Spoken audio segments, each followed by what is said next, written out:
విద్యార్థులకి బీజేపీ మీద ఆగ్రహం, ఉపాధ్యాయులకి బీజేపీ మీద ఆగ్రహం, కారు యజమానులకి బీజేపీ మీద ఆగ్రహం, మధ్యతరగతి ప్రజలకి బీజేపీ మీద ఆగ్రహం, ఉపాధి లేని వాళ్ళకి బీజేపీ మీద ఆగ్రహం. ఇది ఇప్పుడు ప్రచారం బిగిన్ చేశారు యాంటీ హిందుత్వ, యాంటీ మోడీ శక్తులు. విద్యార్థులకు ఎందుకు ఆగ్రహం? మెడికల్ సీట్లు పెంచినందుక, ఇంజనీరింగ్ సీట్లు పెంచినందుక, దేశవ్యాప్తంగా చదువుకోవడానికి ఎదవరకు ఎంసెట్ అంటే ఏ రాష్ట్రానికి ఆ రాష్ట్రంలో, ఒకే రాష్ట్రంలో వాళ్ళు ఇంకో రాష్ట్రంలో మళ్ళీ అక్కడ ఎంసెట్లు రాయాలి. అలా కాకుండా దేశంలో ఎక్కడైనా చదువుకోవడానికి అవకాశం కల్పించినందుక, అట్లాగే దేశంలో కేంద్రీయ విద్యా సంస్థలు పెంచినందుక, మెడికల్ సీట్లు పెంచినందుక, ఇంజనీరింగ్ సీట్లు పెంచినందుక, అలాగే ఇక్కడ చదువుకునేటటువంటి వాళ్ళకి త్రిభాషని అలవాటు చేసి దేశంలో ఎక్కడైనా బతకడానికి, ప్రపంచంలో ఎక్కడైనా బతకడానికి అవకాశం కల్పించినందుక, నీట్లో లీకేజ్ జరిగింది, అరెస్ట్ చేసి జైల్లో పెట్టారు. అందులో విద్యార్థులకి ఏం లోపం ఉంది? విద్యార్థులు ఎందుకు ఆగ్రహం వ్యక్తం చేయాలి? ఇక్కడ వీళ్ళు ప్రచారం అట్లా చేస్తారు. ఇలాంటి ఒక మౌత్ పబ్లిసిటీ ఇదివరకు గోడల మీద రాసేవాళ్ళు ఇప్పుడు ఫేస్బుక్ గోడల మీద రాస్తున్నారు అంతే.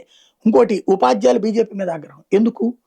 సుప్రీంకోర్టు టెట్ని జరపంటే కూడా ఇప్పటికి కూడా ఉద్యోగాలు తీసేయట్లేదు కేంద్ర ప్రభుత్వం. జాగ్రత్తగా మీరే ఇంటర్నల్ పెట్టేసి నడిపించుకోండి అని చెప్తుంది. అంత మంచి చేసినందుక సుప్రీంకోర్టు తీర్పుని కాదని చెప్పి చేసేటటువంటి అవకాశం ఉంటే రాజ్యాంగాన్ని సవరించుకునేవాళ్ళు కదా వాళ్ళు. ఉపాధ్యాయుల్ని ఇబ్బంది పెట్టకుండా ఉపాధ్యాయులకి ఇంకా కరికులంలో మంచి ఏర్పాట్లు చేసి ఇచ్చినందుకు వాళ్ళు ఆగ్రహం వ్యక్తం చేయాలా? ఇంతకుముందు ఉపాధ్యాయులకి లేని గౌరవాన్ని పెంచినందుకు వాళ్ళు ఆగ్రహం వ్యక్తం చేయాలా? అంటే ఈ విధంగా రెచ్చగొట్టుడు చర్యలు. లేకపోతే కారు యజమానులు బీజేపీ మీద ఆగ్రహం ఎందుకు? ఈ ఇథనాల్ గురించి ఎంతమంది వాడారు కారు యజమానులు? అంటే ఇక్కడ కారు రిపేర్ వచ్చిన ప్రతి ఒక్కడికి ఇది ఇథనాలే అని చెప్పేటటువంటి ద్వారా మోసం చేయడం ప్రజల్ని, ఇది కూడా ఒక కుట్రే. ఇకపోతే ఇలా వరుసపెట్టి ఒక్కొక్క అంశాన్ని తెర మీదకి తీసుకొచ్చి మధ్యతరగతి ప్రజలు ఎందుకు ఆగ్రహం వ్యక్తం చేయాలి? ఇన్కమ్ ట్యాక్స్ ఇదివరకు 2.5 లక్షల పైన ట్యాక్స్ కట్టే వాళ్ళకి ఇప్పుడు 15 లక్షల దాకా ట్యాక్స్ లేనందుకు చేయాలా?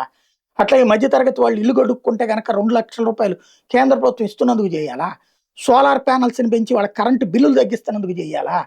అట్లాగే ధరలు పెరుగుతున్నటువంటి సందర్భంలో ఆన్లైన్ ప్లాట్ఫారాలను విస్తరించినందుకు మధ్యతరగతి ఆగ్రహం వ్యక్తం చేయాలా? ఎందుకు ఆగ్రహం వ్యక్తం చేయాలి?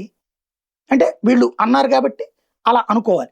లేకపోతే ఉపాధి లేని వాళ్ళు బీజేపీ ఆగ్రహం. ఎవరికాడికి ఉపాధి లేనిది? పని పాట చేయని పనికి మాలిన సన్నాసులు ఇవాళ స్విగ్గీలు, జొమాటోలో పని చేసుకున్న నెలకి 15,000, 20,000, 25,000 సంపాదించేవాళ్ళు ఉన్నారు.